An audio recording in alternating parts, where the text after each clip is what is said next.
Hi guys, welcome back to Mister ஐசவர். இன்னைக்கு நான் உங்களுக்காக என்ன படம் எடுத்துகிட்டு வந்திருக்கிறேன் தெரியுமா? ரீசெண்டாக கன்னடத்தில் வெளியாகிருக்கிற சக்காரின்னு சொல்லப்படுற ஒரு தாறுமாறான தரமான ட்விஸ்ட் இருக்கிற படத்தை தான் எடுத்துகிட்டு வந்திருக்கிறேன். ஸோ படம் முழுக்க நம்மளை த்ரில்லாகவே கூட்டிகிட்டு போயிருப்பாங்க. ஸோ இந்த படத்தில் நம்ம இப்படி தான் நடந்திருக்குமோ, ஒருவேளை இவங்க பண்ணியிருப்பாங்களோ அப்படின்ற மாதிரி கெஸ் பண்ணியிருப்போம். பட் அதெல்லாம் சுக்குநூறாக ஆக்குற மாதிரி இது தாண்டா படத்தோட ட்விஸ்ட்டு அப்படின்னு பயங்கரமாக கதையை முடிச்சிருப்பாங்க. அது போக இந்த படம் ஸ்டார்டிங்கில் இருந்து எண்டிங் வரைக்குமே பரபரப்பாக தான் போயிட்டு இருக்கோம். அதனால டைம் வேஸ்ட் பண்ணாமல் டேரெக்டாக படத்தோட கதைக்குள்ள போயிடலாம். ஸோ படத்தோடைய ஓப்பனிங் சீனில் பார்த்தீங்கன்னா ஒருத்தர் ரொம்ப பரபரப்பாக அருவாள் எடுத்து ஒருத்தனை போட்டு அவனுடைய பாடியை பச்சக் பச்சக்குன்னு கை வேற கால் வேறன்னு துண்டு துண்டாக வெட்டிட்டு இருக்கிறாரு. இவர் தான் படத்தோடைய மெயின் கேரக்டர். அது போக இவர் ஒரு ஹோட்டல் வச்சிருக்கிறாரு. ஸோ இனிமேல் நம்ம இவரை ஹோட்டல் மாஸ்டர்னு சொல்லுவோம். ஓகேவா? இவர் யார் எப்படி பண்ணுறாரு, எதுக்கு இப்படி பண்ணுறாரு அப்படின்றது போக போக தெரியும். அப்புறமா அந்த பாடியை பீஸாக போட்டுட்டு அந்த இடத்துல இருக்கிற ரத்த கரையெல்லாம் கிளீன் பண்ணிட்டு அதை ஒரு கொடையில இழுத்துட்டு வந்து அதை தீக்குள்ள போட்டுறாரு. அதாவது அவர் ஒரு ஹோட்டல் வச்சிருக்காரு இல்லையா, அதுல உள்ள அடுப்புல விறகா அந்த டெட் பாடியோடைய பீஸ் எல்லாம் போட்டு ஒரு வாளி தண்ணியை எடுத்து தலையில ஊத்துறாரு. இப்போ அப்படியே சீன் கட்டாக ஆட்டோல சப் இன்ஸ்பெக்டர் போயிட்டு இருக்க. இவரும் இந்த படத்துல மெயின் கேரக்டர். ஸோ இவரை நம்ம எஸ்ஐன்னு மென்ஷன் பண்ணிக்கலாம். இவர் அவருடைய ஒய்ஃப்க்கு கால் பண்ணி பேசவும் அவருடைய ஒய்ஃப் எப்போ டிரான்ஸ்ஃபர் கிடைக்கும், நம்ம எப்போ இங்க இருந்து போகலான்ற மாதிரி தான் கேட்டுட்டு இருக்காங்க. அதுக்கு எஸ்ஐயும் ஒரு கேஸ் மட்டும் தான் இருக்கு, அதை க்ளோஸ் பண்ணிட்டு நம்ம இங்க இருந்து போயிடலான்ற மாதிரி சொல்ல, அடுத்தது எஸ்ஐ வந்து ஐஜிக்கு கால் பண்ணி டிரான்ஸ்ஃபர் வந்து எந்த நிலைமையில இருக்கு, சீக்கிரமா மூவ் ஆன் பண்ணணும் அப்படின்னு சொல்லி கேட்க, அதுக்கு ஐஜியும் விஜயோடைய கேஸை சீக்கிரமா கோர்ட்டுக்கு கொண்டு வாங்க, அடுத்தது டிரான்ஸ்ஃபர் ஆர்டரை பத்தி யோசிக்கலாம் அப்படின்னும் போது அதுக்கு எஸ்ஐயும் கண்டிப்பா முடிச்சிடுவேன், என்னுடைய ஒய்ஃப் கண்டிஷன் ரொம்பவே முக்கியம் எனக்கு அப்படின்னு சொல்ல. ஏன்னா எஸ்ஐயோடைய ஒய்ஃப்க்கு வந்து ஒரு டிசீஸ் இருக்கும், அதனால தான் அவர் வந்து டிரான்ஸ்ஃபர் வாங்கிட்டு போகலான்ற மாதிரி நினைக்கிறாரு. அடுத்தது ஹோட்டல் சீன்ல மாஸ்டரை காட்டுறாங்க. அவர் அவருடைய கஸ்டமருக்கு ஃபுட்டெல்லாம் ரெடி பண்ணி நல்ல சந்தோஷமா ரெடி பண்ணி கொடுத்துட்டு எஃப்எம்ல பேக்ரவுண்ட்ல சாங் வந்து ஓடிட்டு இருக்க, சடனா நியூஸ் சேனல் வரவும் என்னாச்சுன்னு தெரியல, இந்த மாஸ்டர் அங்கிருந்து வேகமா கிளம்பி ஹோட்டலுக்கு பின்வாசல் வந்து பர்டிகுலரா பஸ்ஸுக்கு வர்றத பார்த்துட்டு இருக்காரு. இப்படி ஹோட்டல் மாஸ்டர் யாரை பார்த்துட்டு இருக்காருன்னா, அந்த பஸ்ல மாஸ்டர் விண்டோ சீட்ல இருக்கிற ஒரு பொண்ணை சைட் அடிக்க தான் வந்திருக்கிறாரு போல. அதே மாதிரி அந்த பொண்ணு மாஸ்டர் பார்த்து வெக்கத்துல சிரிச்சுக்கிட்டே போகுது. மாஸ்டருக்கு ஒரே லவ் சீன் தான் போல. அடுத்ததா போலீஸ் ஸ்டேஷன்ல காமிக்கிறாங்க. ஒரு அரசியல் புலி வந்து எலெக்ஷன் வர்றதுனால அவருக்கு பர்சனல் செக்யூரிட்டியா வர சொல்லி எஸ்ஐ கூப்பிட வந்திருக்கிறாரு. அந்த இடத்துக்கு எஸ்ஐயும் வந்து லேடி போலீஸ் கிட்ட இவர் ஏன் இங்க வந்திருக்கிறாரு, இப்ப என்னால எந்த நியூ கேஸையும் எடுக்க முடியாது அப்படின்னும் போது அதுக்கு லேடி போலீஸும் அவர் ஜஸ்ட் அவருடைய பர்சனல் செக்யூரிட்டியா வர சொல்லி தான் கூட வந்திருக்கிறாரு அப்படின்னு சொல்ல, உடனே எஸ்ஐயும் சரி வர சொல்லுங்கன்ற மாதிரி சொல்ல, அரசியல் புலியும் எஸ்ஐ கிட்ட வந்து எலெக்ஷன் வருது இல்லையா, ஸோ கண்டிப்பா அதுல நான் தான் வின் பண்ணுவேன், வின் பண்ணதுக்கு அப்புறம் உங்களை நான் வேற லெவலுக்கு கவனிக்கிறேன், சரியா, இப்போ நீங்க எனக்கு பர்சனல் செக்யூரிட்டி கொடுக்கணும் அப்படின்னு சொல்றாரு. அதுக்கு எஸ்ஐயும் என்னால ஹையர் ஆபீசர் கிட்ட இருந்து ஆர்டர் வராம எங்கேயுமே வர முடியாதுன்ற மாதிரி சொல்ல, இப்படி இவங்க பேசிட்டு இருக்கும்போது ஸ்டேஷனுக்கு எக்யூப்மெண்ட்லாம் வரவும் அதை பாக்குறதுக்கு எஸ்ஐ வந்து போறாரு. அப்படி போகவும் அரசியல் புலியோடைய அசிஸ்டண்டும் அரசியல் புலி கிட்ட அதெல்லாம் எஸ்ஐ வருவாரு, நம்ம போகலாம் அப்படின்னு சொல்லி அங்கிருந்து கிளம்பி மாஸ்டர் ஹோட்டலுக்கு வராங்க. அப்போ மாஸ்டரும் அரசியல்வாதியை பார்த்து ஐயோ ஃபுட் எல்லாம் முடிஞ்சு போச்சு, 2 இட்லி மட்டும் தான் இருக்குது அப்படின்னும் போது உடனே அதை கேட்டு இந்த அசிஸ்டன்ட் வந்து மாஸ்டர் கிட்ட ஐயா என்ன மிச்சம் மீதியை திங்கிறதுக்கு நாயா அவரை பார்த்தா உனக்கு அதெல்லாம் சாப்பிட்ற மாதிரியா தெரியுது அப்படின்னு கேட்க, அதுக்கு அரசியல் புலி அசிஸ்டன்ட் கிட்ட இது நீயா இல்லைன்னா உன்னுடைய மனசுல இருந்து சொல்றியாடா அப்படின்ற மாதிரி வாய மூடிட்டு இருக்கிற சொல்றாரு. அடுத்தது இந்த அரசியல் புலி மாஸ்டர் கிட்ட சரி அதெல்லாம் இருக்கட்டும், வர்ற எலெக்ஷனுக்கு நீ கண்டிப்பா எனக்கு தான் ஓட்டு போடணும், சரியா, அதுவும் ஸ்லிப்பர் சின்னத்துல ஓட்டு போடணும் அப்படின்ற மாதிரி சொல்றாரு. உடனே அவரும் சரின்னு சொல்ல, ஆமா அது சரி மாஸ்டரே, எங்க உங்களுடைய தம்பி ஆளையே காணோம், அவனையும் என்னுடைய சின்னத்துக்கு மறக்காம ஓட்டு போட சொல்லிரு, சரியா அப்படின்னு சொல்ல, சரின்னு சொல்லின்ற மாதிரி இவரும் சொல்ல, ஹோட்டல்ல சாப்பிட்டுட்டு இருந்தவங்க எல்லாம் பாத்தீங்கன்னா மாஸ்டர் எவ்வளவோ கஷ்டப்படுறாரு, ஆனா அதெல்லாம் தெரியாம அவனுடைய தம்பி நல்ல ஊரை சுத்திட்டு இருக்கான் பாரு அப்படின்னு ஒரு பேச்சு பேசிக்கிறாங்க. அடுத்த சீன்ல எஸ்ஐ காமிச்சா எல்லா போலீஸ் கிட்டையும் எக்யூப்மெண்ட்ஸ் எல்லாம் காமிச்சு இது புதுசா வந்திருக்கிற walkie talkie, FIR register copy, spy camera, printer, ஃபேக்ஸ்னு எல்லாத்தையுமே எக்ஸ்பிளைன் பண்ணிட்டு இருக்காரு. இப்போ அப்படியே சீன் கட்டாக மாஸ்டரை தான் காமிக்கிறாங்க. அவர் எப்பவும் வாங்குற காய்கறிக்கார அம்மா கிட்ட காய்கறி வாங்கிட்டு இருக்காரு. மாஸ்டர் எப்போதுமே இந்த பொண்ணு கிட்ட தான் வாங்குவாங்க. இந்த பொண்ணு வேற யாரும் கிடையாது, இந்த ஏரியா கான்ஸ்டபிளோடைய ஒய்ஃப் தான். அடுத்த சீன்ல எஸ்ஐ காமிக்கிறாங்க. எஸ்ஐ கிட்ட போலீஸ் வந்து விஜய் தப்பிச்சிட்டான் அப்படின்னும் போது இதை கேட்டதுமே எஸ்ஐ வந்து ஷாக் ஆகி உடனே எல்லா போலீஸையும் அலர்ட் பண்ணி தப்பிச்சு போனவன பிடிக்க போறாங்க. எஸ்ஐ தான் ஃபாஸ்டா போய் விஜய் ஓடாத அப்படின்ற மாதிரி சொல்ல, ஸோ இப்படி ஓடுற விஜய் தான் படத்தோடைய ஹீரோன்னு வச்சுக்கலாம். அதெல்லாம் கேட்காம விஜயும் ஃபாஸ்டா ஓட, எஸ்ஐக்கு இந்த கேஸை முடிச்சா தானே டிரான்ஸ்ஃபர் கிடைக்கும், அதனால வேகமா விஜய் பிடிச்சு இழுக்க, விஜய் உடனே பாத்தீங்கன்னா எஸ்ஐ ஏத்திட்டு போறான். இதனால கடுப்பான எஸ்ஐயும் ஹீரோடைய காலில் சூட் பண்ண, இதனால ஹீரோ நடக்க முடியாம அங்கிருந்து ஒரு பெரிய குழிக்குள்ள விழுந்து அங்கிருந்து எப்படியே எஸ்கேப் ஆகுறான். போலீஸும் அந்த குழியை பார்த்துட்டு விஜய் காணோம் அப்படின்னு சொல்லி எல்லா ஸ்டேஷனுக்கும் நம்ம ஹீரோ வந்து எஸ்கேப் ஆயிட்டான்ற விஷயத்தை இன்ஃபார்ம் பண்றாங்க. அடுத்த சீன்ல ஹோட்டல் மாஸ்டர் கரெக்டா அந்த டைம் வந்து அந்த பொண்ணை பாக்குறதுக்காக வெளியில போய் பார்த்துட்டு வரவும் வீட்டுக்குள்ள ஏதோ உருட்டுற சத்தம் மாதிரி கேக்குது. உடனே மாஸ்டரும் இந்த எலி தொல்லை தாங்க முடியலடா சாமி அப்படின்னு சொல்லிட்டு உள்ள வந்து பாக்குறாரு. ஆனா அங்க இருக்கிறது எலி இல்ல, நம்ம ஹீரோ தான். போலீஸ் கிட்ட குண்டடிப்பட்டு மெதுவா தத்தி மாஸ்டரோடைய இடத்துக்கு வந்திருக்கிறான் போல. இவரை பார்த்ததுமே எனக்கு ஹெல்ப் பண்ணுங்க ப்ளீஸ், சேவ் பண்ணுங்க அப்படின்னு கெஞ்சிரான். இப்படி அவங்க பேசிட்டு இருக்கும் போது ஹோட்டல் வாசல்ல யாரோ கதவு தட்டுற மாதிரியான சவுண்ட் கேக்குது. உடனே விஜயம் வந்திருக்கிறது கண்டிப்பா போலீஸா தான் இருக்கும் அப்படின்னு நினைச்சு உடனே மாஸ்டர் கிட்ட ப்ளீஸ் எனக்கு ஹெல்ப் பண்ணுங்க, நீங்க மட்டும் நான் இங்க இருக்கேன்ற மாதிரி அவங்க கிட்ட சொல்லிடாதீங்க, அப்படி சொல்லிட்டா நான் கழுத்தை எடுத்து செத்து போயிடுவேன் அப்படின்னு விஜய் சொன்னதை கேட்டு மாஸ்டரும் இது என்னடா வம்பா போச்சு அப்படின்னு ரொம்ப மனசுல பதற்றத்தோட பயத்தோட போய் கதவை திறக்கிறாரு. அங்க யார் இருக்காங்கன்னா இவங்க எதிர்பார்த்த மாதிரி போலீஸ் தான் ஹோட்டலுக்கு சாப்பிட வந்திருக்காங்க.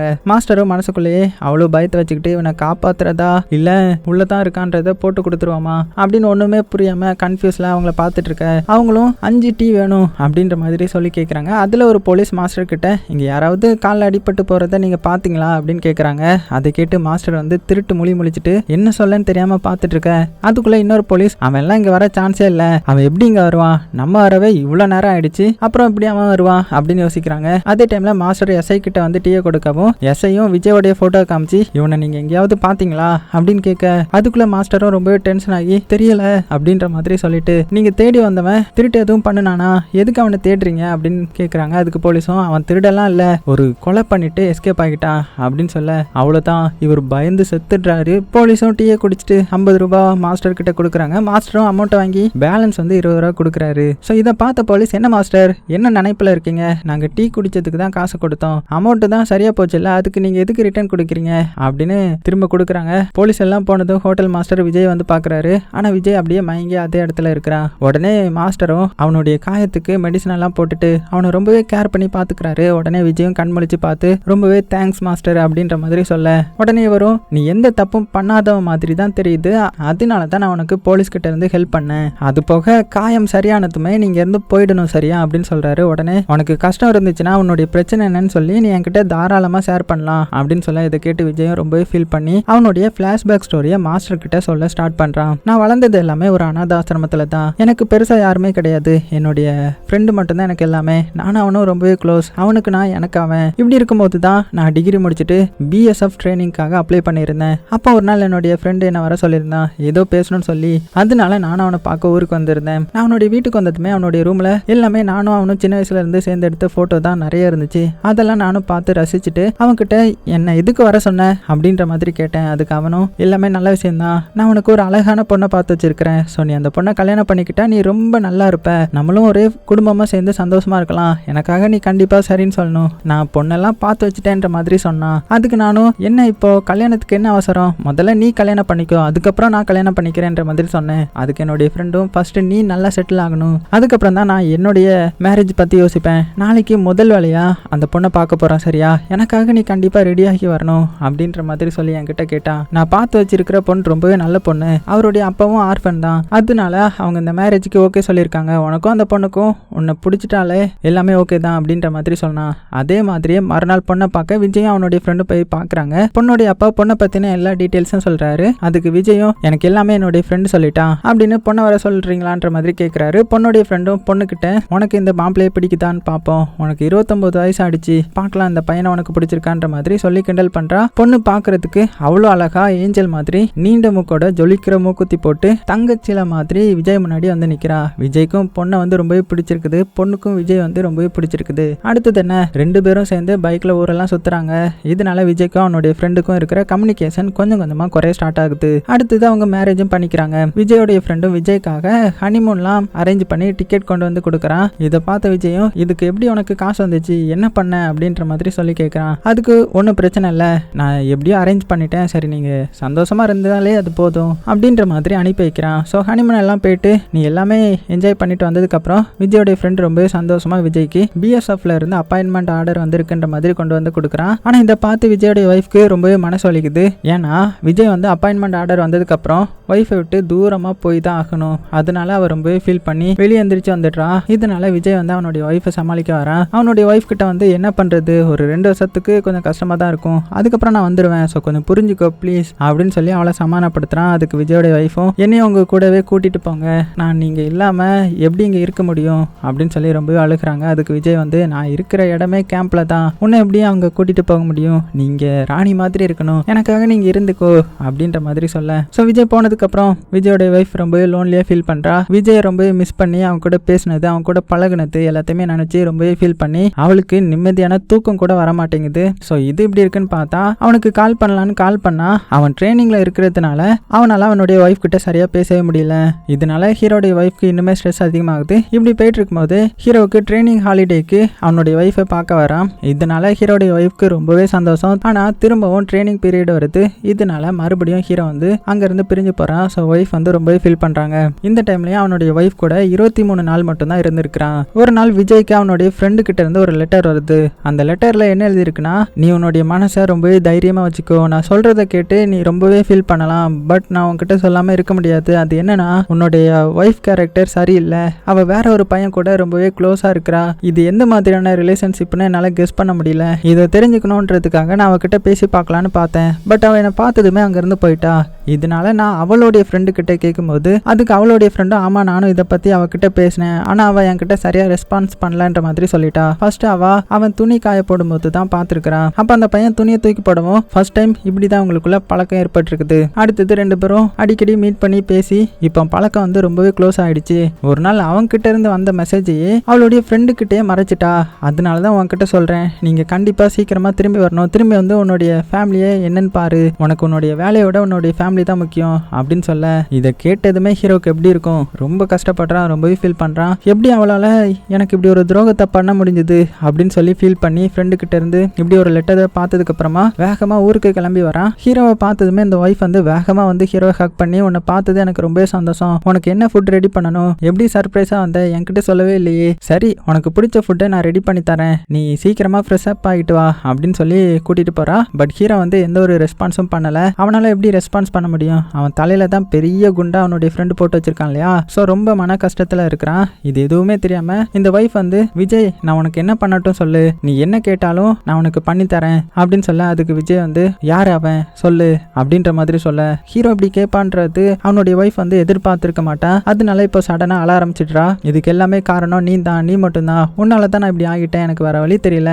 நான் ரொம்பவே மிஸ் பண்ணேன், எனக்கு லோன்லியா இருக்க பிடிக்கல, என்னை மேரேஜ் பண்ணிக்கிட்டு கொஞ்ச நாள்ல நீ என்னை விட்டுட்டு போயிட்ட, அப்பதான் அவன் கிட்ட பேச ஸ்டார்ட் பண்ணேன், அது எனக்கு ரொம்ப பிடிச்சிருந்துச்சு, நானும் ஒரு பொண்ணு தானே, எனக்கு ஃபீலிங்ஸ்லாம் இருக்கும் தானே அப்படின்ற மாதிரி சொல்ல, இதை கேட்டதுமே ஹீரோ வந்து அவனுடைய ஒய்ஃப் கிட்ட பயங்கரமா சண்டை போட்டு அங்கிருந்து வேகமா அவனுடைய ஃப்ரெண்டை பார்க்க போயிட்டான். ஸோ ஹீரோடைய ஃப்ரெண்டை அவனை பாருக்கு கூட்டிட்டு போய் அவனுடைய ஸ்ட்ரெஸ் ரிலீஃப் ஆகுறதுக்காக ட்ரிங்க்ஸ் பண்ண சொல்றான். உடனே விஜயும் ட்ரிங்க்ஸ் பண்ணிட்டு அவ பண்ணது தப்புன்னு தெரிஞ்சதுமே அவ அதை ஒத்துக்க மாட்டாளே, எல்லாமே என்னுடைய ஃபால்ட்டுன்னு சொல்லி என் மேல பழிய போடுறா அப்படின்ற மாதிரி புலம்பிட்டு இருக்க. அதுக்கு இந்த ஃப்ரெண்டு காரணம், டென்ஷன் ஆகாத, இதுக்கா நான் உன்னை இங்க வர சொன்னேன், நீ வந்துட்டல, இனி எல்லாத்தையுமே சரி பண்ணிடலாம் சரியா, எதுவும் ஒரி பண்ணிக்காத அப்படின்ற மாதிரி சொன்ன உடனே ஹீரோ பாத்தீங்கன்னா நிறைய ட்ரிங்க்ஸ் பண்ணிட்டு, எனக்கு வர்ற கோவத்துக்கு அவளை நான் கொன்னே போட்டுருவேன் அப்படின்ற மாதிரி கோவமா கத்துறான். ஸோ இதை கேட்டு ஃப்ரெண்டும் வாய மூடு, அப்படிலாம் பேசக்கூடாதுன்னு சொல்லி அவனை சமாதானப்படுத்தி வீட்டில் கொண்டு வந்து விட்டுறான். ஸோ ஹீரோவும் நல்லா குடிச்சிட்டு நிக்க கூட முடியாம வீட்டுக்கு வரான். வந்து பார்த்தா அவனுடைய ஒய்ஃப் ஆஃபர்ல வச்சிருப்பாங்கல்ல, அவன் வந்து வீட்டுக்கு வந்திருக்கிறான். இதை பார்த்து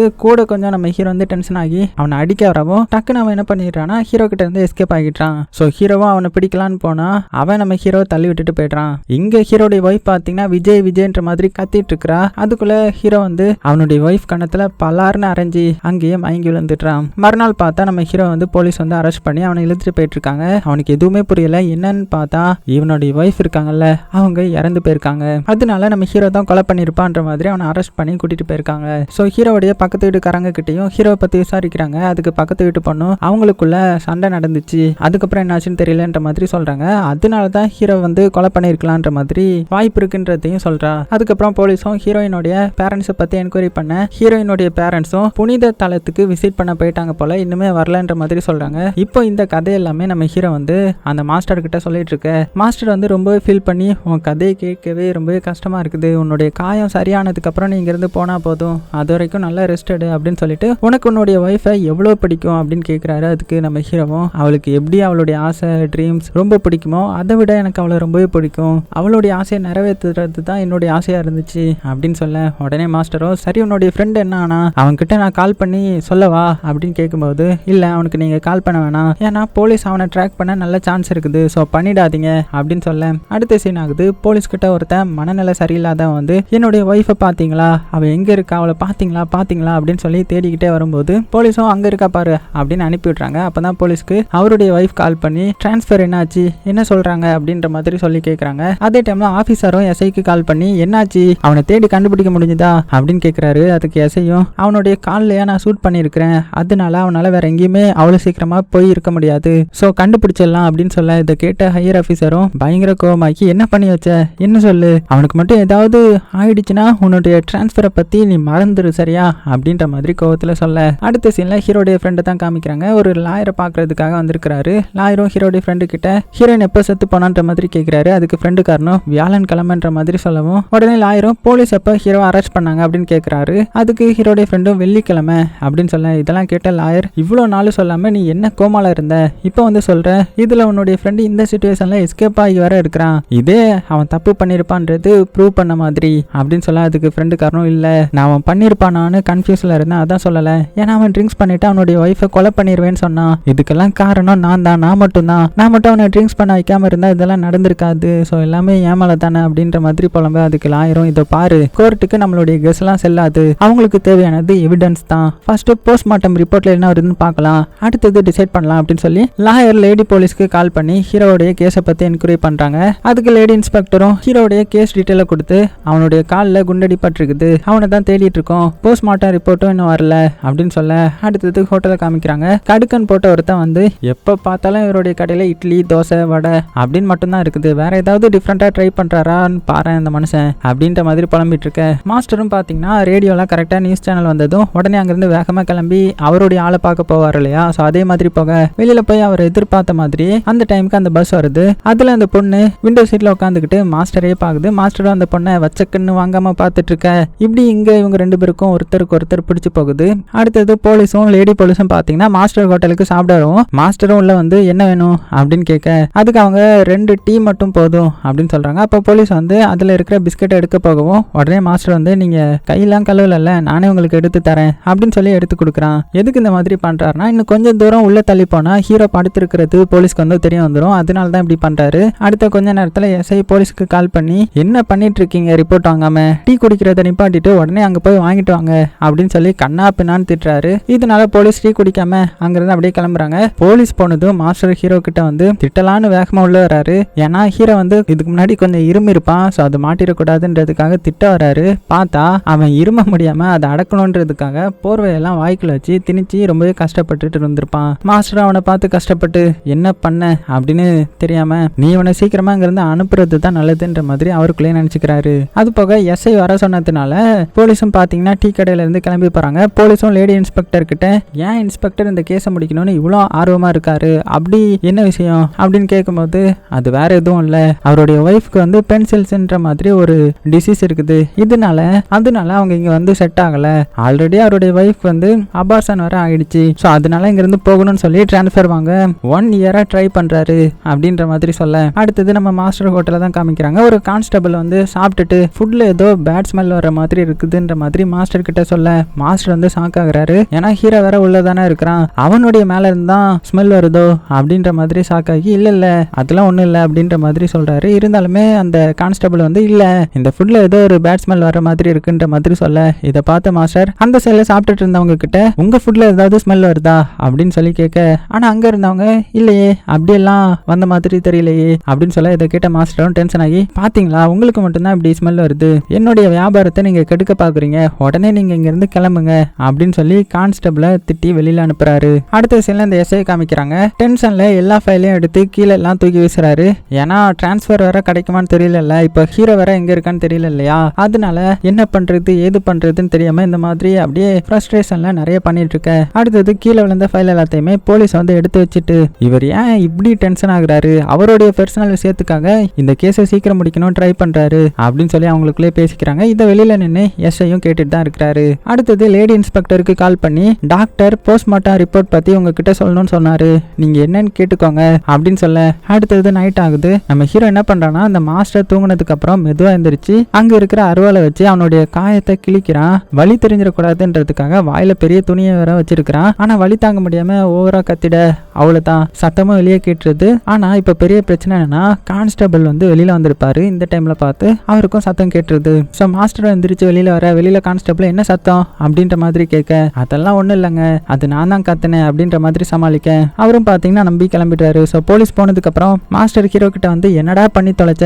எதுவும் வேணும்னா என்கிட்ட கேட்டு தொலைக்க வேண்டியது தானே, உன்னால பெரிய தொல்லையா போச்சு, இன்னும் கொஞ்ச நேரத்துல என்னுடைய உயிர் என்னுடைய உடம்புல இருந்து போன மாதிரி செத்து பொழைச்சி இப்ப வந்திருக்கிறேன் அப்படின்னு சொல்ல இவன் அவனுடைய கையில இருந்த புல்லட் எடுத்து மாஸ்டர் கிட்ட கொடுக்குறான். அதே டைம்ல டாக்டரும் எஸ்ஐ கிட்ட ஹீரோயின் உடம்புல 2 ஃபிங்கர் பிரிண்ட் இருக்குது, கழுத்துலயும் கையிலையும் கண்ணத்துல இருக்கிறது வேற அப்படின்னு சொல்ல அதே டைம்ல இந்த சைடு நம்ம ஹீரோ வந்து அந்த மாஸ்டர் கிட்ட என்ன சொல்றானா, என்னுடைய உடம்புல இது ரொம்பவே வலியை கொடுத்துட்டே இருந்துச்சு, என்னால தாங்கிக்கவே முடியல, அதனாலதான் கஷ்டப்பட்டு எடுத்துட்டேன், உங்களுக்கு நான் ரொம்பவே கஷ்டத்தை கொடுத்துட்டு இருக்கேன்றது எனக்கு நல்லாவே தெரியுது, நான் சீக்கிரமா அங்க இருந்து கிளம்பி போயிடுறேன் அப்படின்ற மாதிரி சொல்றான். அதே டைம்ல எங்க ஹீரோடைய ஃப்ரெண்டும் பாத்தீங்கன்னா ஹீரோவை எல்லா இடத்துலயும் தேட ஸ்டார்ட் பண்றான். ஸோ அடுத்த சீன்ல நம்ம ஹீரோ வந்து தூங்கிட்டு இருக்கும்போது பக்கத்துல வந்து யாரோ கன்னை வச்சு காமிச்சு பிளாக்மெயில் பண்ற மாதிரி தெரியுது. உடனே அவன் சட்டுன்னு முழிச்சு பாக்குறான், பார்த்தா எல்லாமே கனவு தான். ஸோ ஹீரோக்கு யாரோ சுடுற மாதிரி சவுண்டு கேட்டு கனவு வந்ததுமே அவன் எந்திரிச்சு கத்திடுறான். இந்த சவுண்டு கேட்டு மாஸ்டர் வந்து என்னாச்சு, ஏன் இப்படி கத்துற அப்படின்னு சொல்லிட்டு பார்க்கும்போது உடம்புல பயங்கரமான ஃபீவர் அடிக்குது. அதே டைம்ல கஸ்டமரை வந்து மாஸ்டர் கூப்பிடவும் உடனே மாஸ்டர் அங்கிருந்து கிளம்பி போயிட்டாரு.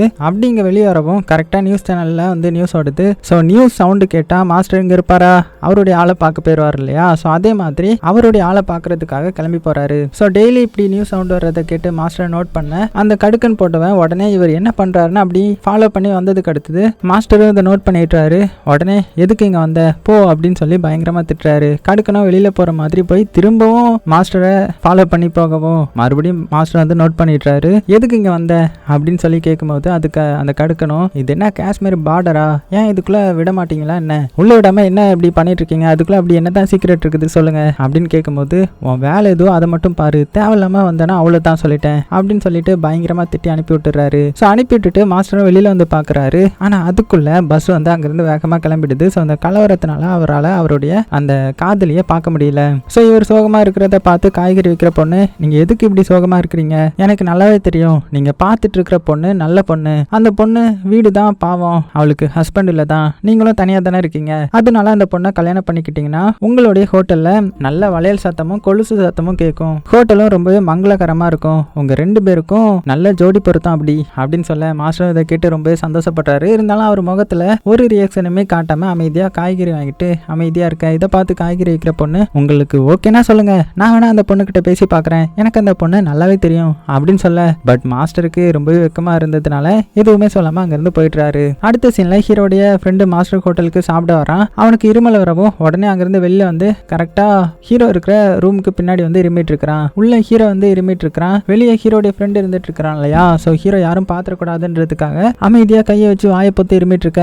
ஹீரோ இருமுற சவுண்டு கேட்டு மாஸ்டர் உள்ள வரவும் மாஸ்டரை பார்த்து ஹீரோ, என்னால உங்களுக்கு தான் தேவையில்லாத பிரச்சனை, நானும் இங்க இருந்து உடனே கிளம்புறேன், எனக்கு ஃபீவர் எல்லாம் ஒன்றும் இல்லை அப்படின்ற மாதிரி சொல்ல அதுக்கு மாஸ்டரும் தேவையில்லாம உன்னுடைய பாஸ்ட்டை நினைச்சு உன்னுடைய லைஃபை ஸ்பாயில் பண்ணிக்காத, எல்லாமே சரியாகும், இனி உன்னுடைய ஃபியூச்சரை மட்டும் யோசி சரியா அப்படின்னு சொல்ல அதுக்கு ஹீரோவும் என்னுடைய வைஃப் அவளுடைய ஆசை ட்ரீம்ஸை மட்டும் என்கிட்ட முன்னாடியே சொல்லியிருந்தானா இந்த பிரச்சனை வந்திருக்காது, இப்போ பாருங்க என்னுடைய நிலைமை ரொம்பவே மோசமாயிட்டே இருக்குது அப்படின்னு சொல்ல அதுக்கு மாஸ்டரும் அப்படிலாம் ஒன்றும் இல்லை, எல்லாமே கூடிய சீக்கிரத்தில் சரியாகிரும் அப்படின்னு சொல்லிட்டு நான் உனக்காக எல்லாத்தையுமே அரேஞ்ச் பண்ணி தரேன், நீ சீக்கிரமா பெங்களூர் போயிடு அப்படின்னு சொல்றாரு. ஸோ மாஸ்டர் ஹீரோவை அனுப்புறதுக்காக பெங்களூர் பஸ் எப்போ வரும் அப்படின்னு சொல்லி எல்லா அரேஞ்ச்மெண்ட்டையும் கேட்டு அவனுக்காக ட்ரெஸ் திங்ஸ் எல்லாத்தையுமே ரெடி பண்ணி வச்சிட்டு இருக்காரு. அதே டைம்ல எஸ்ஐயோடைய வைஃப் வந்து எஸ்ஐக்கு கால் பண்ணி உனக்கு டிரான்ஸ்ஃபர் கிடைக்குமா கிடைக்காதா, என்னுடைய உடம்பு ரொம்ப சீரியஸ் ஆகிட்டே இருக்குது, என்னால் இங்கே இருக்கவே முடியாது, நான் இப்போ கூட ஹாஸ்பிட்டல் இருந்து தான் பேசுகிறேன், உன்னால் வர முடியுமா முடியாதா, உனக்கெல்லாம் எதுக்குடா பொண்டாட்டி பிள்ளைங்க இப்படி டியூட்டியை கட்டி அழுறதுக்கு அப்படி இப்படின்னு சொல்லி ரொம்ப கோவமா திட்டுறாங்க. அதே டைம்ல மாஸ்டர் ஹீரோவுக்கு தேவையான எல்லாத்தையுமே வாங்கிட்டு வந்து ஹீரோ கிட்ட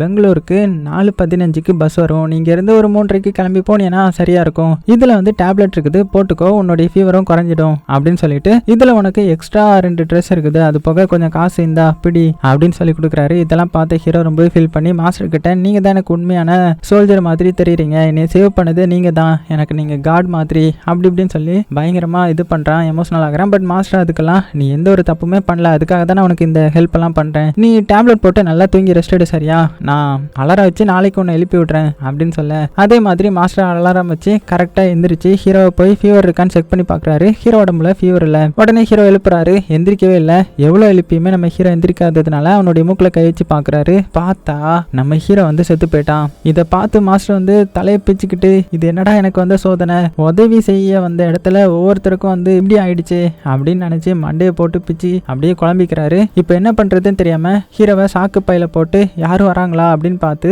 வண்டியில பைக்கை ஸ்டார்ட் பண்ணிட்டு வராரு. அப்படி கரெக்டா மாஸ்டர் போயிட்டு போயிட்டு இருக்கும்போது கரெக்டாக கான்ஸ்டபிள் வந்து இந்த நேரத்தில் நீங்கள் என்ன பண்ணுறீங்க அப்படின்னு கேட்க அவ்வளோதான் மாஸ்டர் வந்து ரொம்பவே பதற்றமாயிடுறாரு. எல்லாம் உங்களால் தான், நீங்கள் தானே காலையில் வந்து ஹோட்டலில் வந்து பேட் ஸ்மெல் வருதுன்னு சொல்லி என்னுடைய வியாபாரத்தையே கெடுக்க பார்த்தீங்க. அதனால தான் நான் என்னுடைய ஹோட்டலில் நல்லா க்ளீன் பண்ணி தேவையில்லாத குப்பையெல்லாம் எடுத்து பேக் பண்ணிட்டு குப்பை தட்ட வந்தேன் அப்படின்னு சொல்ல இதை கேட்ட கான்ஸ்டபிள், என்ன மாஸ்டர் உனக்கு புத்தி இல்லையா, மணி 3 இப்போ போய் குப்பை தட்டணும்னு சொல்கிற அப்படின்னு கேட்குறாரு. உடனே மாஸ்டரும் வீட்டுக்கு வந்து கதவை சாத்தி ஹீரோ இருக்கிற சாக்கு முட்டையை பார்த்து அது 2 அடி அடிச்சுட்டு உனக்கு சாகிறதுக்கு வேற இடமே கிடைக்கலையாடா, கரெக்டாக என்னுடைய ஹோட்டலில் வந்து தான் சாவணுமா, என்னுடைய உயிரை எப்படி வாங்கிட்டே அப்படின்னு சொல்லிட்டு கதவெல்லாம் சாத்திட்டு ரொம்பவே பெருமிச்சு விட்டுட்டு அங்கேயே உட்காந்து என்ன பண்ணுறது, இந்த பாடியை எப்படி டிஸ்போஸ் பண்ணுறது அப்படின்னு யோசிக்கிறாரு. எல்லாமே என்னுடைய நேரம், எனக்கு ராகு ரவுண்ட் அடிச்சு சுற்றுது போல, அதனால தான் இப்படி எல்லாமே நடக்குது அப்படின்னு சொல்லிட்டு இப்போ என்ன பண்ணணும்னு தெரியாமல் ஸ்டார்டிங் சீனில் காட்டின மாதிரியே ஹீரோடைய டெட் பாடியை பீஸாக அருவாலை வச்சு கட் பண்ணி கூடையில் அவனுடைய டெட் பாடி எடுத்து அங்கே இருந்த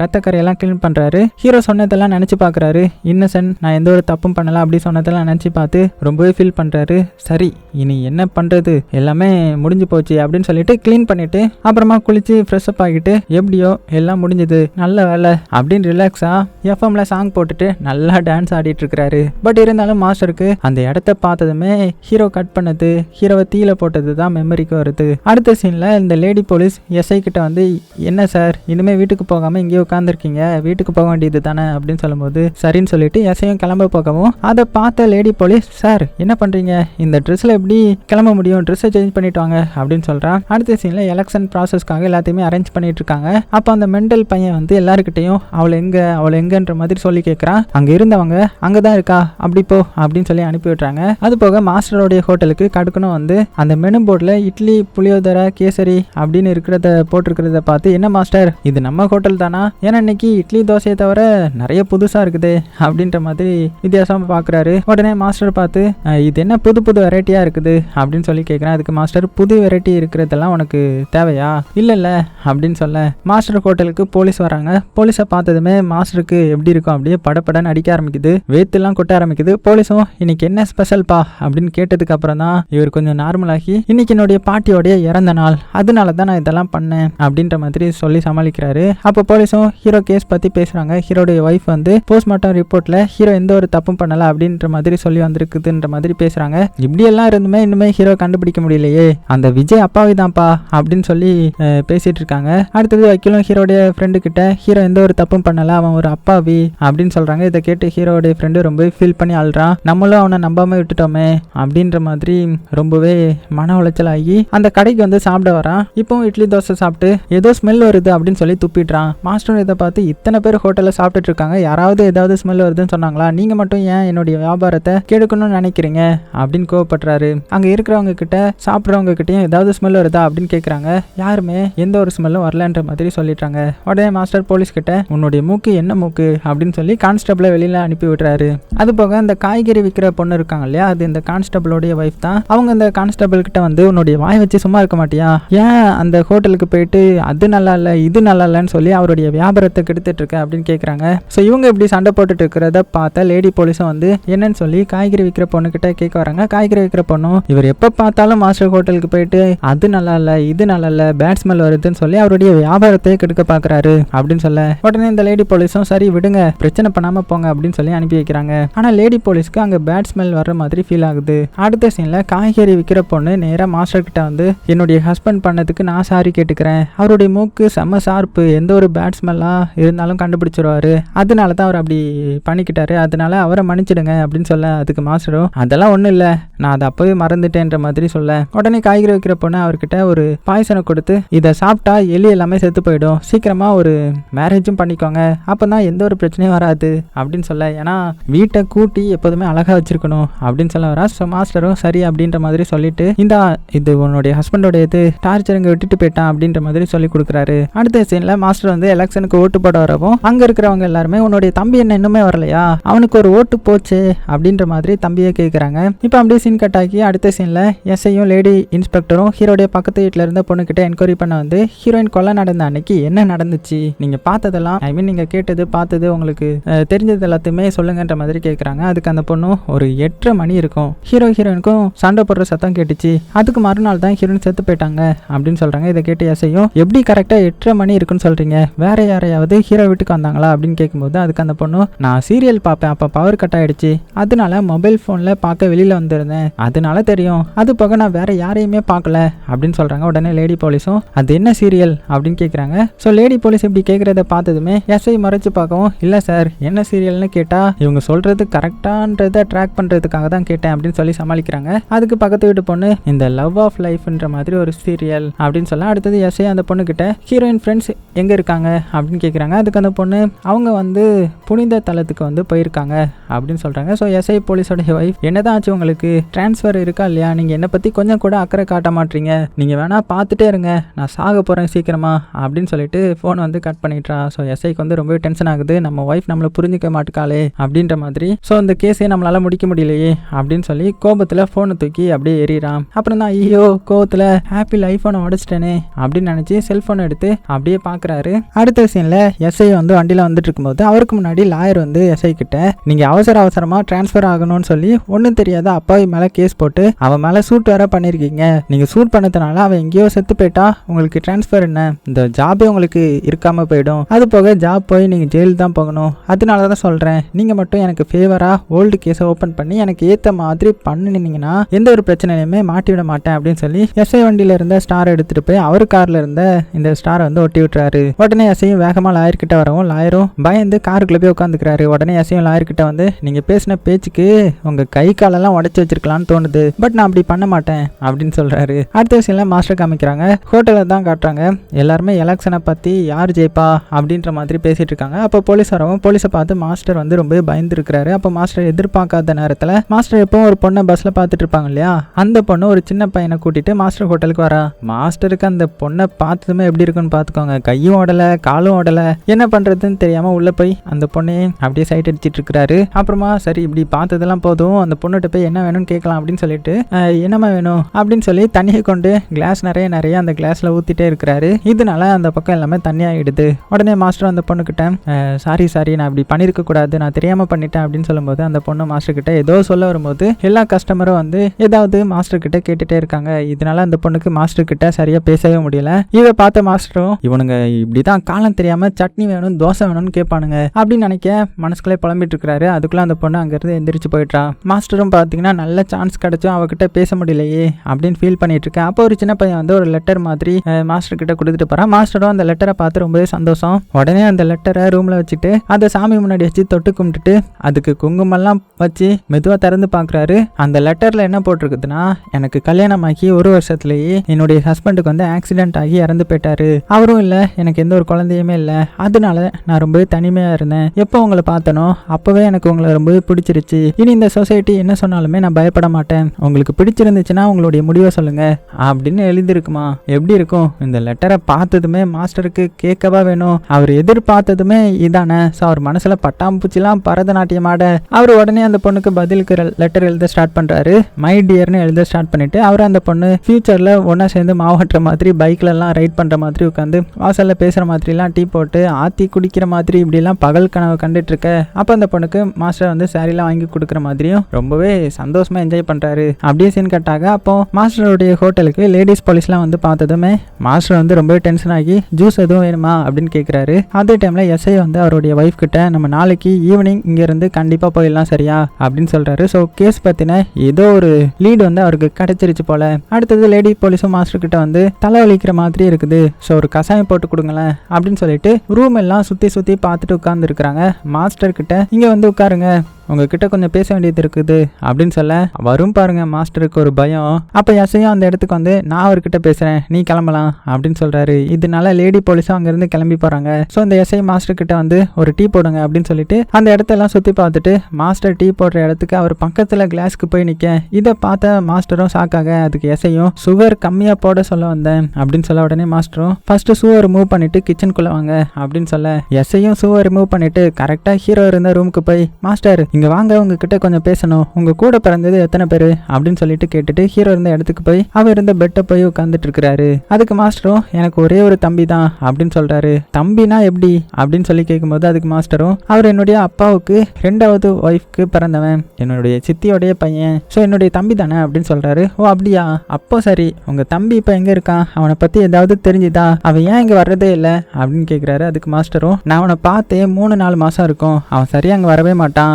எனக்கு அவன் இப்போ எங்க இருக்கானே தெரியாது அப்படின்னு சொல்ல, உங்க தம்பியை நீங்க பார்க்கவே இல்லை அப்படி தானே, அப்ப எப்படி ஒரு 2 வாரத்துக்கு முன்னாடி உங்க வீட்டுக்கு வந்திருக்க முடியும் அப்படின்னு கேட்கிறாரு. இதை கேட்டு மாஸ்டர் வந்து திருன்னு முழிச்சிட்டு இருக்க. உடனே போலீஸும் ஒழுங்கா உண்மையை சொல்லுங்க அப்படியே கொஞ்சம் அதட்ட ஆரம்பிக்க, நீங்க எந்த உண்மையுமே என்கிட்ட இருந்து மறைக்க முடியாது, நான் சிசிடிவி ஃபுட்டேஜ் எல்லாத்தையுமே பார்த்துட்டு தான் அங்கே வந்திருக்கிறேன் அப்படின்னு எஸ்ஐ மாஸ்டர் கிட்ட சொல்ல, ஸோ எஸ்ஐ ஆல்ரெடி எல்லாம் என்கொயரி பண்ணிட்டு தான் வந்திருக்கிறாரு போல. மாஸ்டருடைய தம்பி யாருன்னா ஹீரோயின் இருக்காங்கல்ல, அதான் ஹீரோடைய ஒய்ஃப், அவங்க கூட அஃபேரில் இருந்தவன் தான். ஸோ அவன் ஃபோட்டோவை கடுக்கன் கிட்ட காமிச்சு என்கொயரி பண்ணும்போது தான் கடுக்கன் எஸ்ஐ கிட்ட இவன் மாஸ்டருடைய தம்பி, மாஸ்டர் கிட்ட நாங்கள் எல்லாருமே அவருடைய தம்பியை பற்றி கேட்டு பார்த்தாச்சு, பட் அவர் சரியான பதில் சொல்லலை, நான் அவர் மேலே டவுட் பட்டு அவர் ரூமுக்குள்ளே போக பார்த்தேன், பட் அவர் என்ன அலோவ் பண்ணவே இல்லைன்ற மாதிரி சொல்லியிருந்திருப்பான். அதனால போலீஸ் மாஸ்டர் டவுட் பட்டு இங்கே வந்திருப்பாரு. உடனே இப்போ இங்கே மாஸ்டர் பார்த்தீங்கன்னா ஃப்ளாஷ்பேக்கில் சொல்ல ஆரம்பிக்கிறாரு என்ன நடந்துச்சுன்ற மாதிரி காமிக்கிறாங்க. ஸோ அன்னைக்கு நைட்டு 7 மணி இருக்கும். அப்போ தான் என்னுடைய தம்பி கையில் ஒரு பேக் தூக்கிட்டு வந்து என்கிட்ட ஒரு 20,000 தர சொல்லி என்கிட்ட சண்டை போட்டான். நான் உனக்கு எதுக்கு அவ்வளோ அமௌண்ட்டுன்ற மாதிரி கேட்டேன்.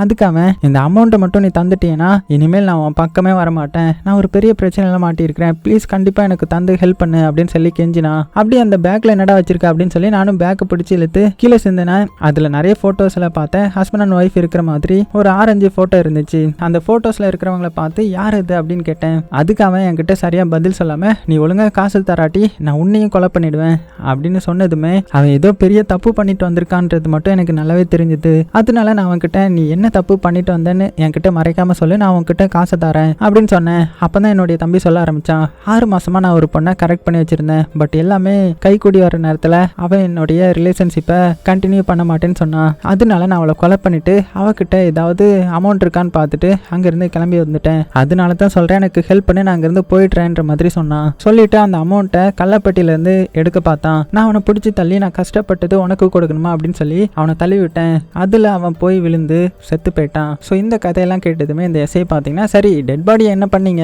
அப்படின்னு மாஸ்டர் கிட்ட கேட்கும்போது எனக்கு குக்கிங்னா ரொம்பவே பிடிக்கும், நான் காலையில இருந்து எந்திரிச்சு எல்லாத்துக்கும் வயிறார சாப்பிடணும்னு பார்த்து ஆசையா இந்த குக்கிங் பண்ணிட்டு இருந்தேன், எனக்கு இந்த ஜெயிலு கோர்ட்டு அங்கங்க வர்றதெல்லாம் சுத்தமா பிடிக்காது, நானும் எல்லாரும் மாதிரியும் ஒரு நிம்மதியான வாழ்க்கையை வாழணும்னு ஆசைப்பட்டேன் அப்படின்னு சொல்லும்போது அதுக்கு எஸ்ஐயும் சரி அதெல்லாம் இருக்கட்டும்பா, டெட் பாடி என்ன பண்ணீங்க அதை சொல்லுங்க அப்படின்னு சொல்றாரு. இப்படி கேட்டதுமே மாஸ்டர் கொழுந்து விட்டு எரிஞ்சிட்டு இருக்கிற அடுப்பை காட்டுறாரு. ஸோ இப்போ தான் மாஸ்டர் என்ன பண்ணியிருக்காருன்றதை காட்டுறாங்க. ஸ்டார்டிங்ஸ் எல்லாம் மாஸ்டர் ஒரு டெட் பாடியை வெட்டி இருப்பார் இல்லையா, அது வேற யாரோடைய எதுவும் கிடையாது, இந்த மாஸ்டருடைய தம்பியோடைய டெட் பாடி தான். அதனால தான் கான்ஸ்டபிளுக்கு இந்த ஸ்மெல் வருதுன்ற மாதிரி கரெக்டாக கண்டுபிடிச்சு சொல்லியிருப்பாரு. ஸோ மாஸ்டர் போலீஸ் கிட்ட நான் எந்த ஒரு தப்புமே பண்ணலை, இது எல்லாமே எதிர்பாராத நேரத்தில் நடந்துச்சு, இது ஜஸ்ட் ஆக்சிடென்ட் தான் அப்படின்னு சொல்லும்போது இதை கேட்டு போலீஸ் அதெல்லாம் இருக்கட்டும் விஜய் எங்க அப்படின்னு கேட்குறாரு. அதான் ஹீரோ எங்கன்ற மாதிரி கேட்குறாரு. உடனே மாஸ்டரும் விஜயா அப்படின்னா யாரு எனக்கு எதுவுமே தெரியாது அப்படின்னு சொல்ல உடனே போலீஸும் விஜயோடைய போட்டோவை காமிக்கிறாங்க.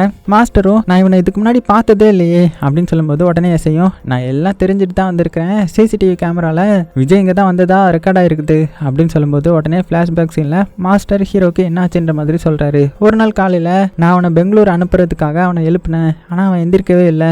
அவனுடைய போட்டோவை நான் ஆல்ரெடி என்னுடைய தம்பி காட்டின போட்டோல பார்த்தேன், என்னுடைய தம்பி அஃபேர் வச்சிருந்த பொண்ணு இந்த ஹீரோடைய ஒய்ஃப் தானே, ஸோ என் தம்பி பண்ண பாவத்துக்கு நான் இவனுக்கு ஹெல்ப் பண்ணலாம்னு நினைச்சேன், அதனால தான் அவனுக்கு ஹெல்ப் பண்ணேன், ஆனா துரதிருஷ்டவசமா அவன் செத்து போயிட்டான், நான் என்ன பண்ணுவேன் சொல்லுங்க அப்படின்னு சொல்றாரு. சரி அதெல்லாம் இருக்கட்டும், அவனுடைய டெட் பாடி என்ன பண்ணீங்க அதை சொல்லுங்க அப்படின்னு கேட்குறாரு. ஸோ இப்போ மாஸ்டர் பழைய மாதிரி எனக்கு குக்கிங்லாம் ரொம்பவே பிடிக்கும், நான் எல்லாத்துக்கும் பிடிச்ச மாதிரி அப்படி இப்படின்னு அந்த பழைய டைலாக்கே சொல்ல வரேன். இதை பார்த்த போலீஸ் வந்து டென்ஷன் ஆகி விஜய் டெட் பாடியை என்ன பண்ணீங்கன்னு இப்போ உண்மையை சொல்லுங்க அப்படின்னு கேட்குறாரு. திரும்ப மாஸ்டர் அதே லுக்கில் குழந்து விட்டு எரிஞ்சிட்டு இருக்கிற தீயை பார்க்குறாரு. ஸோ என்ன அர்த்தம்னா விஜயோட டெட் பாடியை தூக்கி தீக்கு இரையாகிட்டேன்ற மாதிரி சொல்லி சிம்பாலிக்காக சொல்கிறாரு. ஸோ இதை கேட்ட போலீஸும் இது என்ன வெஜிடேரியன் ஹோட்டலா இல்லை நான் வெஜிடேரியன் ஹோட்டலா, உங்கள் ஹோட்டலுக்கு சாப்பிட வர்றவங்களுக்கு இப்படியா ஃபுட் கொடுப்பீங்க கொடுப்பீங்க அப்படின்னு சொல்லி கேட்குறாரு. அதுக்கு மாஸ்டரும் இதில் என்ன இருக்குது, மரத்தை கட் பண்ணுறோம், மரத்துக்கும் தானே உயிர் இருக்குது, அதை கட் பண்ணலையா, அதே மாதிரி தான் இதுவும், ஸோ எனக்கு ரெண்டுத்துக்குமே வித்தியாசம் தெரியல அப்படின்னு சொல்ல, ஸோ இதெல்லாம் கேட்ட எஸ்ஐக்கு தலையை சுற்றுற மாதிரி இருக்குது. அதனால அங்கேருந்து எந்திரிச்சு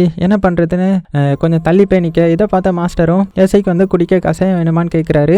எஸ்ஐயும் சரின்னு சொல்ல மாஸ்டர் எஸ்ஐக்கு கஷாயம் ரெடி பண்ணி கொடுக்குறாரு. கஷாயத்தை எஸ்ஐ குடிச்சிட்டு சரி வாங்க ஸ்டேஷனுக்கு போகலாம், நீங்கள் பண்ணதுக்கு சரியான தண்டனை உங்களுக்கு கண்டிப்பாக கிடைக்கும், நான் ஒரு நாள் இல்லை 5 நாளாக நிம்மதியான தூக்கம் இல்லாமல் கஷ்டப்பட்டேன், இப்போ தான் எனக்கு நிம்மதி அப்படின்னு சொல்ல, இதை கேட்டு மாஸ்டர் என்னது ஸ்டேஷனுக்கா, சரி நான் தான் இந்த தப்பெல்லாம் பண்ணேன்ற மாதிரி உங்ககிட்ட எவிடன்ஸ் ஏதாவது இருக்கா அப்படின்னு கேட்குறாரு. உடனே போலீஸும் சிரிச்சுக்கிட்டு என்ன நினைச்சிங்க மாஸ்டர், நான் 10th முடிச்சு 12th முடிச்சு என்ட்ரன்ஸ் எக்ஸாம்லலாம் பாஸ் பண்ணி இந்த போஸ்டிங் வந்திருக்கேன், நான் என்ன முட்டாளா அப்படின்னு சொல்லி கேட்குறாரு. நான் பட்ட கஷ்டத்துக்கு தான் எனக்கு டபுள் ஸ்டார் வேற கவர்மெண்ட் கொடுத்துருக்குது அப்படின்னு சொல்லி அங்கே ரெக்கார்ட் ஆகிட்டு இருக்கிற, அதாவது எஃப்எம் ரேடியோவுக்கு பக்கத்தில் இருக்கிற ஸ்பை கேமராவை எடுத்து காமிச்சு இதை ப்ளே பண்ணி காட்டலான்னு சொல்லி அவருடைய செல்லை ஆன் பண்ணுறாரு. பட் அன்லக்கிலேயே அதில் பேட்டரி இல்லை. இதை பார்த்து மாஸ்டர் ரொம்ப நக்கலாக சிரிச்சு இதுக்கு தான் இவ்வளோ பில்டப்பா, 10th முடித்தேன் 12th முடித்தேன் என்ட்ரன்ஸ் எக்ஸாம்னு, அதுலேயே உங்களுக்கு டபுள் ஸ்டார் வேறையா, ரெக்கார்ட் பண்ணுறதுக்கு அதை ஃபஸ்ட்டு அதில் பேட்டரி இருக்கணும்னு உங்களுக்கு தெரியாதா, நீ டிரான்ஸ்ஃபரும் ஆக போகிறதில்ல, உன்னுடைய ஒய்ஃப் கூட சந்தோஷமாகவும் வாழ போகிறதில்ல, உன்னுடைய ஒய்ஃப் இங்கே தான் சாக போகிறா பாரு